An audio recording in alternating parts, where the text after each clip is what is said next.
ओम नमः शिवाय। भगवान शिव पर जल क्यों चढ़ाया जाता है? शिव जी की आराधना केवल जल व पत्र पुष्प से ही हो जाती है।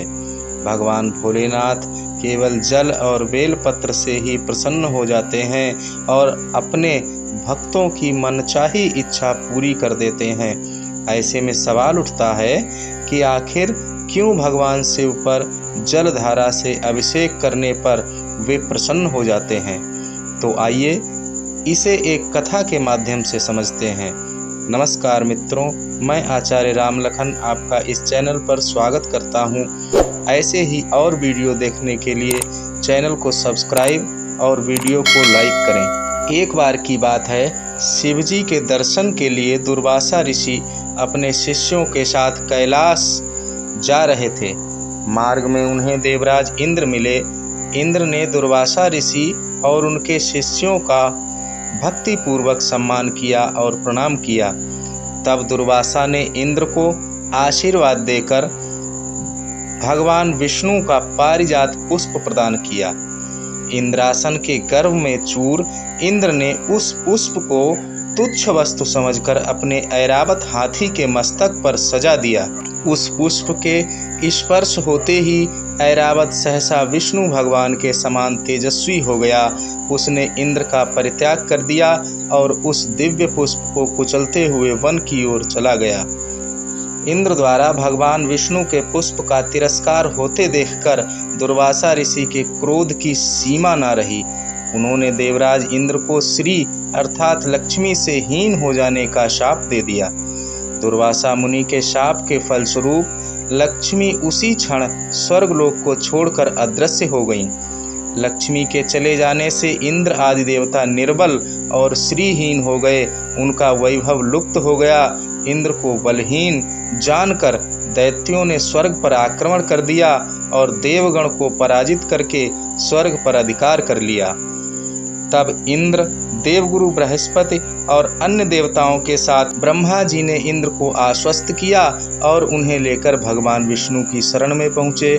देवगण भगवान विष्णु की स्तुति करते हुए बोले, भगवान आपके चरणों में हमारा बारंबार प्रणाम है। भगवान, हम जिस उद्देश्य से आपकी शरण में आए हैं, कृपा करके आप उसे पूरा कीजिए। दुर्वासा ऋषि के शाप के कारण माता लक्ष्मी हम तुष्ट हो गई हैं और दैत्यों ने हमें पराजित करके स्वर्ग पर अपना अधिकार कर लिया है। अब हम आपकी शरण में हैं, हमारी रक्षा कीजिए। भगवान विष्णु त्रिकालदर्शी हैं। वे पल भर में सब देवताओं के मन की बात जान गए। तब वे देवगण से बोले, देवगण मेरी बात ध्यान पूर्वक सुने, क्योंकि केवल यही तुम्हारे कल्याण का उपाय है।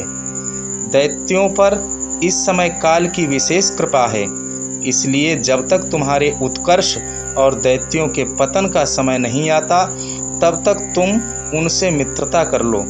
सागर के गर्भ में अनेक दिव्य पदार्थों के साथ साथ अमृत भी छिपा है। उसे पीने वाले के सामने मृत्यु भी पराजित हो जाती है, जिसे प्राप्त करने के लिए तुम्हें समुद्र मंथन करना होगा। यह कार्य अत्यंत दुष्कर है, अतः इस कार्य में दैत्यों से सहायता लो। कूटनीति भी यही कहती है कि आवश्यकता पड़ने पर शत्रुओं को भी मित्र बना लेना चाहिए। तत्पश्चात अमृत पीकर अमर हो जाओ। तब दुष्ट दैत्य भी तुम्हारा अहित नहीं कर सकेंगे। दैत्य जो शर्त रखें उसे स्वीकार कर लो। यह बात याद रखो कि शांति से सभी कार्य बन जाते हैं, क्रोध करने से कुछ नहीं होता।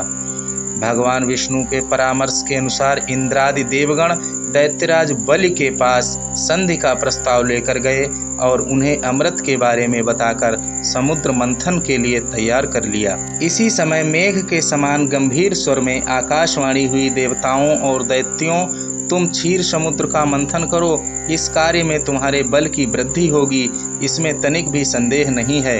मंदराचल को मथानी और बासुकी नाग को रस्सी बनाओ। फिर देवता और दैत्य मिलकर मंथन आरंभ करो।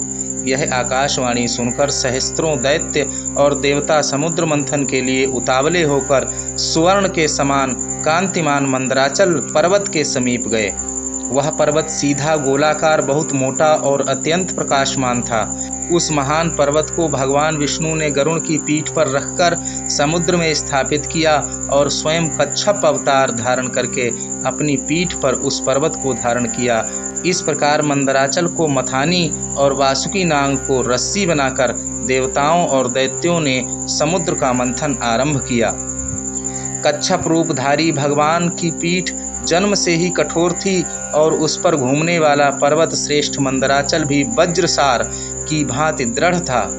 उन दोनों की रगड़ से समुद्र में बड़वा नल प्रकट हो गया, साथ ही हलाहल विष उत्पन्न हुआ। उस विष को सबसे पहले नारद जी ने देखा। तब अमित तेजस्वी देवर्षि ने देवताओं को पुकार कर कहा, आदित्य कुमारों, अब तुम समुद्र का मंथन न करो। इस समय संपूर्ण उपद्रवों का नाश करने वाले भगवान शिव की प्रार्थना करो। वे परात्पर हैं, परमानंद स्वरूप हैं तथा योगी पुरुष भी उन्हीं का ध्यान करते हैं। देवता अपने स्वार्थ साधन में संलग्न हो समुद्र मंथन कर रहे थे। वे अपनी ही अभिलाषा में तन्मय होने के कारण नारद जी की बात नहीं सुन सके।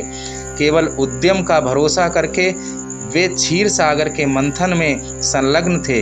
अधिक मंथन से जो हलाहल विष प्रकट हुआ वह तीनों लोकों को भस्म कर देने वाला था। वह प्रौढ़ विष देवताओं का प्राण लेने के लिए उनके समीप आ पहुंचा और ऊपर नीचे तथा संपूर्ण दिशाओं में फैल गया। समस्त प्राणियों को अपना ग्रास बनाने के लिए प्रकट हुए उस कालकूट विष को देखकर वे सब देवता और दैत्य हाथ में पकड़े हुए नागराज वासुकी को मंदराचल पर्वत सहित वहीं छोड़कर भाग खड़े हुए। उस समय समुद्र मंथन से उत्पन्न हलाहल विष की ज्वाला से पीड़ित तीनों लोकों की रक्षा के लिए भूत भावन भगवान शिव ने स्वयं ही उस महागरल का हथेली पर रखकर आचमन कर लिया और नीलकंठ कहलाए। उस विष की अग्नि को शांत करने के लिए देवताओं ने उनका जल से अभिषेक किया। इसीलिए आज भी उस विष के प्रभाव को कम करने के लिए भगवान शिव का जल से अभिषेक किया जाता है।